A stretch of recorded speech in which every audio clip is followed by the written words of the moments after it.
Hi, I'm Rigger, this is RWBY, and here's a video I've intended to make forever, but never quite got around to it, so while RWBY is still the talk of the town, let's address it.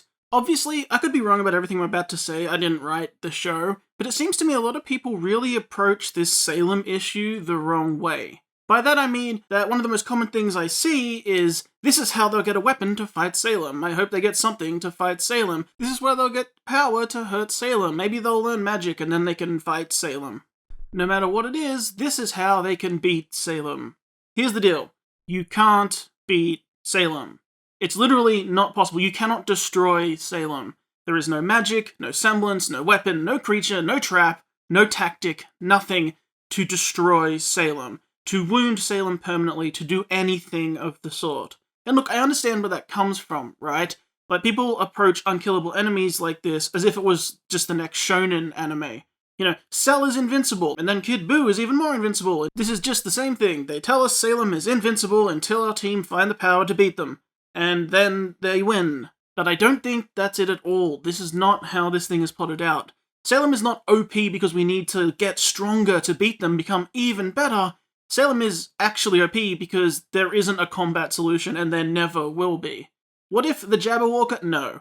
What if there were maidens? No. Even Silver Eyes? No, not really. Except maybe a little bit, we'll talk about that later. But essentially, you can never beat Salem in a fight. You can never get a weapon that will actually hurt Salem in a fight permanently. They will just recover, they just come back. You completely obliterate them, they just come back. You cut off an arm, it grows back. You stab them, nothing happens. It will never matter what weapon you use. You could use the Sword of Destruction, it doesn't matter. Now, let me say, if you want to go and fight Salem, absolutely, all these things would be very useful. Take them all if you have a fight, but you're not going to win. You might escape, you might blow Salem up for a little while so they have a while to come back. You could get something else done, you have to go to where Salem is and do something and get out again. All these things would absolutely help you, but you can't actually beat her. Because basically it boils down to this. The gods said she's immortal. It's a rule. Therefore, it's a rule. It will never change until it is fulfilled, or they change it. Just because they made the Jabberwocker to destroy things doesn't mean it'll work to beat their other creation that they said can't be destroyed. They make the rules, they can just say it doesn't work, and it doesn't work. The gods will not allow Salem to be destroyed, therefore she can't be. But that isn't the point. Fighting Salem will never be the point. The gods laid it out for Salem. So long as this world turns, you shall walk its face.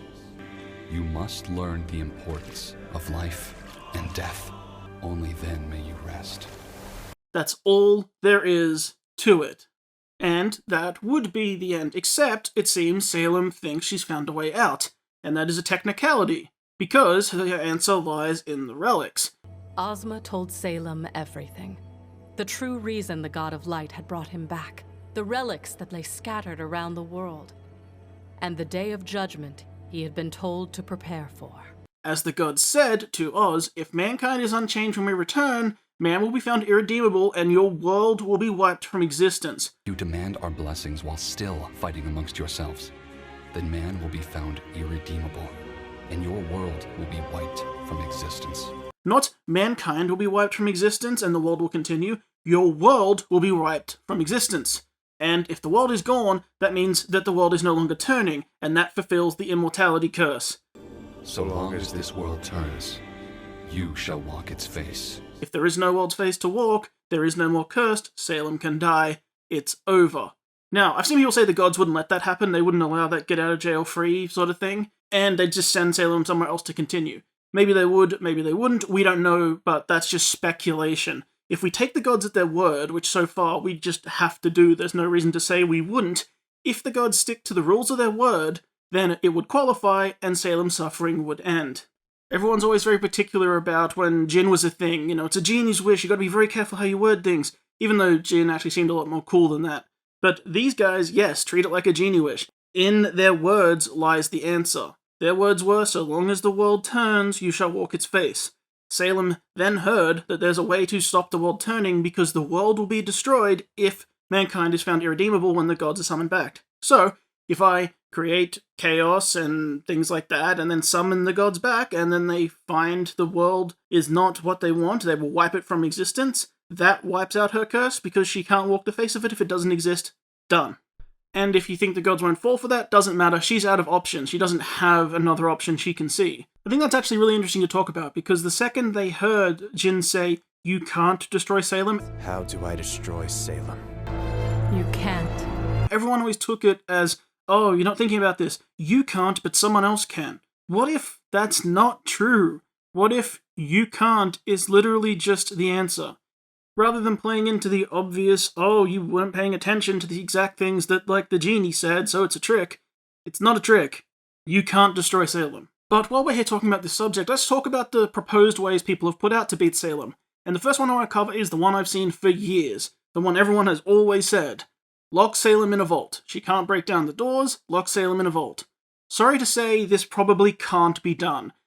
And I say that not because it probably can't be done because it's too difficult. No, it's incredibly difficult, but I don't think it would actually be allowed by the curse. I'm pretty sure the stipulation the gods laid out actually covers this option, is that they will not allow it. So long as this world turns, you shall walk its face. Meaning, if you trapped her in a vault, cut off from Remnant, it's very likely the god's curse would kick in and put her back on Remnant to continue her curse. It has been pretty well established the vaults are not Remnant.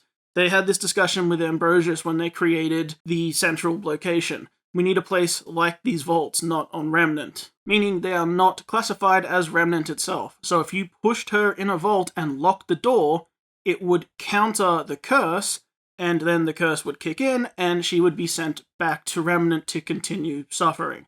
That's kind of the point. Or continue learning, I'm sure they would put it. You know, funny enough, I had a thought about this. I've always wondered if the vault doors were even needed for Salem.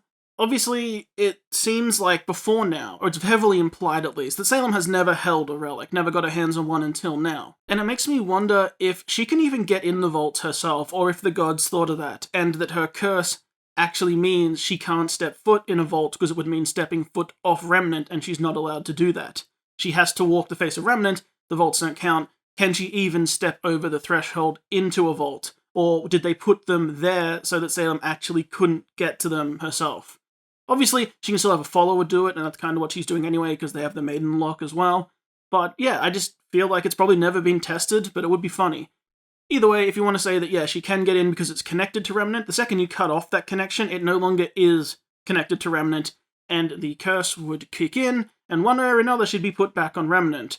Either she would get this god's teleporty effect and just put her back, or she'd be horribly destroyed into, particles who would then be sent back and she would slowly reform. But either way, she would end up back on Remnant. I don't think locking her in a vault is actually possible with what the gods laid out.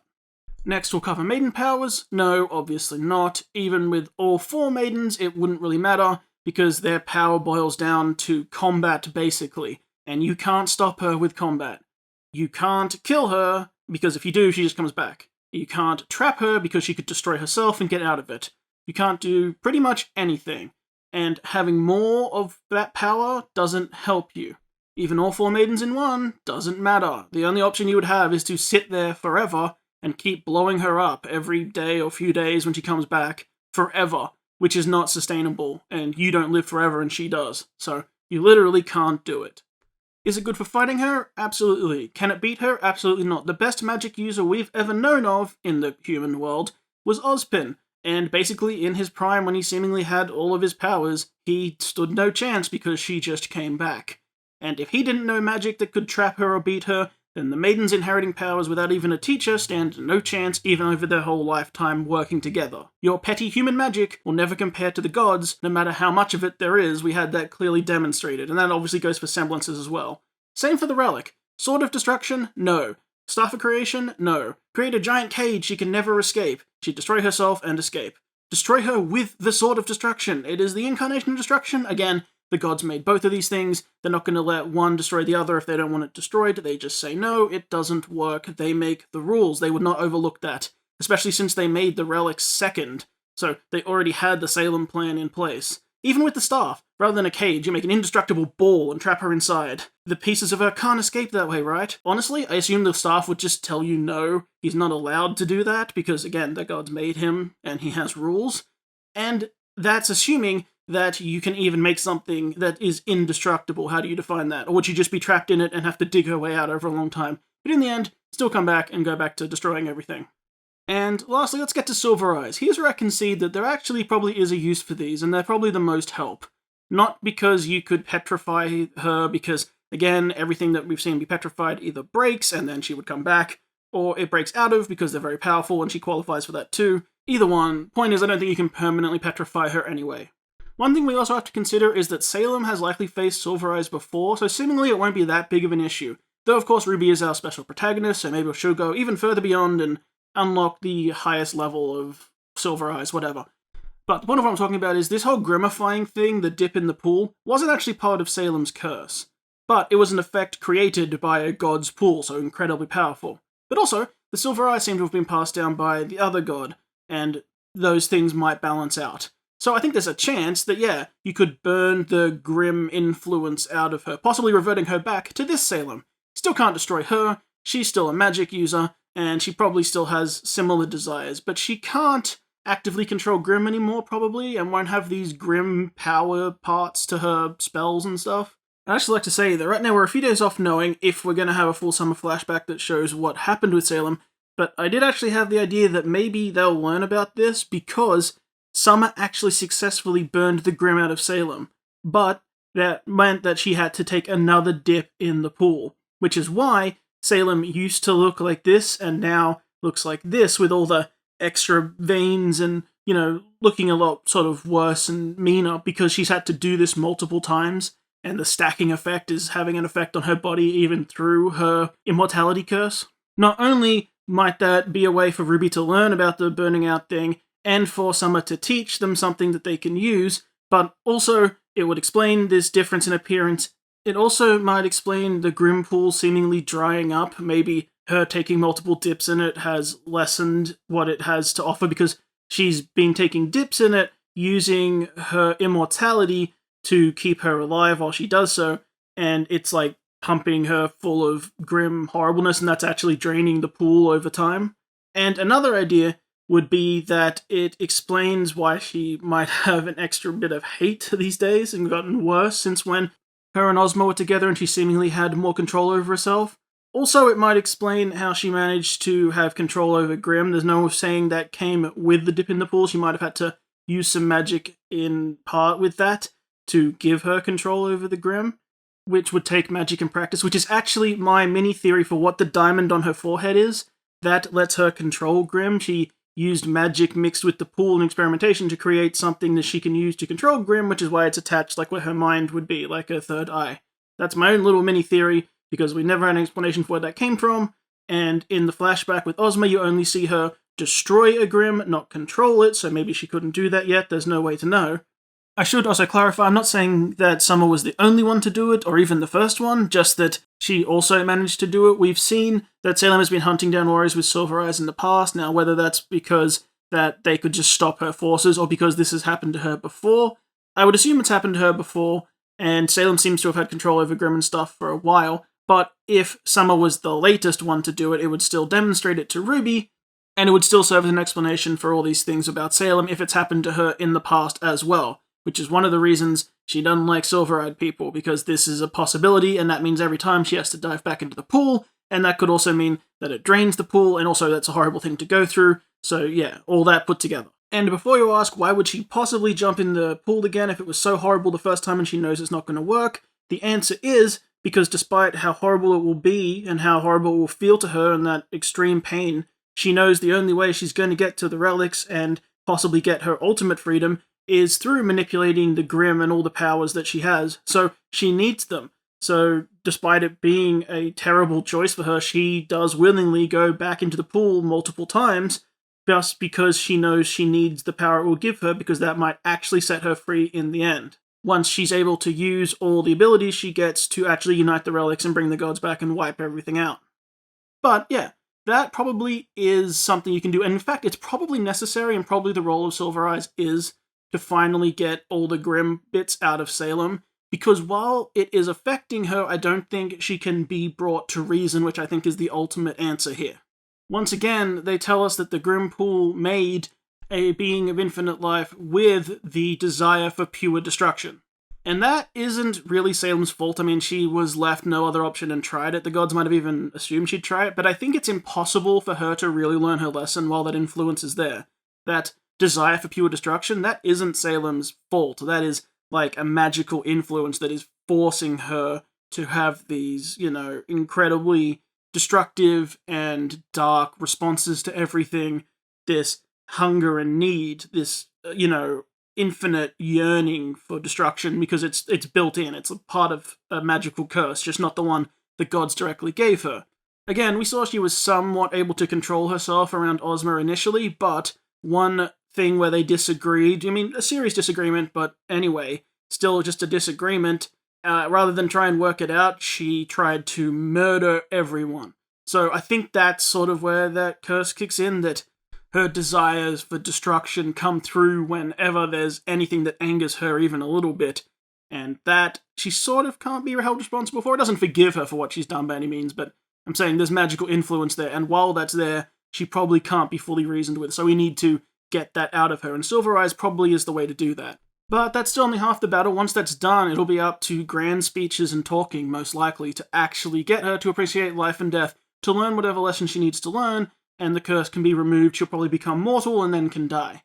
The other option is the gods return. That is your only other option. Your options are make Salem fulfill the meaning of her curse by learning that, which again she probably can't do while grimified, so you gotta at least get rid of that part, or they bring the relics together, summon the gods back, and you convince the gods to do something about it. That she has learned her lesson and they can end her suffering, or that for some other reason they should destroy her and go back on their word or change what they were doing. Whatever it might be, they're your only options, because they gave her the curse, they can take it away. Other than that, she has to fulfill the curse.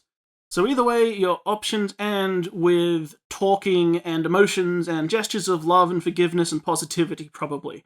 Is it a little cheesy? Sure, but you literally don't have any other options. Those are the only two things I can see working ever, because they're the only things with the power to work. The point of our journey is not to get stronger powers and stronger weapons. The lesson is to become stronger people and learn the lessons to help. Outside of Silver Eyes, maybe, the point of the story is not to beat the bad guy. The point of the story is to help the bad guy come to terms with their life, their pain, their trauma, and help them accept and move on and learn their lessons. But that is probably the hardest challenge possible, especially given how far gone this villain is and the circumstances of it. On top of that, having them corrupted by god-level influence as well. Before I go, though, I think this is the best time to share a really sort of funny idea. Well, not funny, haha, but it plays in my mind that it's funny, especially with what we've seen now. And it's what I thought might be the resolution to this, and it actually isn't in Team RWBY at all. I actually thought, and for a while had a really big hope, that the answer would be Cinder. I always had in the back of my head that maybe the answer to this whole thing would be Salem becoming attached to Cinder like a daughter. That it starts out rough and pretty bad as we've seen, and reflects some of the bad parentalships we've also seen in Cinder's life, that Cinder without anyone is haunted by her life and doesn't have anything, but over time they would grow to be more mother-daughter-like. And despite how much the audience may call for Cinder's head, we've seen through Salem the loss of her kids had such a huge effect on her, and still haunts her to this day, and it's Salem's growth to appreciate another person like they were a daughter. Again, found family, that theme, and see her as a daughter, and not see her as another disposable human whose life is but a blink of an eye to Salem's endless life. And that would break the curse. Like, Ruby and Jean are about to deliver a killing blow to Cinder, who is, defeated on the floor, but at the last moment, Salem actually jumps in the way and takes the hit from the weapon, not because she knows she'll heal from it, but because she truly cares. That she'd learn the importance of life and death, not by wanting to reverse death or wishing death upon herself for selfish reasons, but by protecting the life of others, even if it meant her death, by realizing the value of that. And that would fulfill the curse, and she would become mortal, and perhaps even the wound that was just given to her would stick, it wouldn't heal. And then Cinder can basically see her mother dying in front of her, her adopted mother, as it were.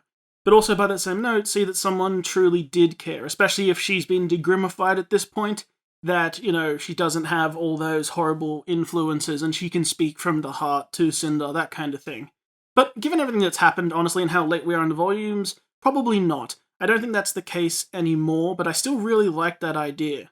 Or even if in a confrontation they do burn the grim stuff out of Salem, but they don't totally beat her, and they retreat, and Salem, now free of that, has to come to terms with what she's done to Cinder, and those two can bond and grow a bit closer. And, Cinder's gone very wild and is almost, more grim than person, or is very animalistic, or something like this, this destroyed person who has ruined their body and ruined their mind for the desire for power.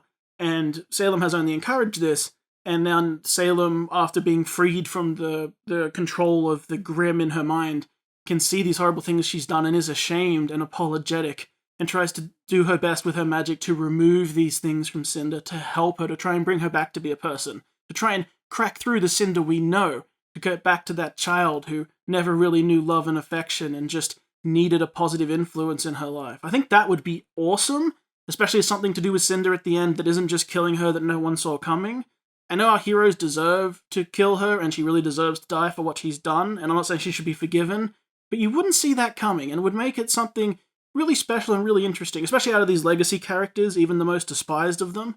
I think there's really something to that idea, personally, so I've always held on to that, and I thought I might as well share it here. But again, I'm not saying it sounds likely, it just sounds cool. Anyway, until next time, my name is Rigger, hope you have a wonderful day, and I hope I did alright.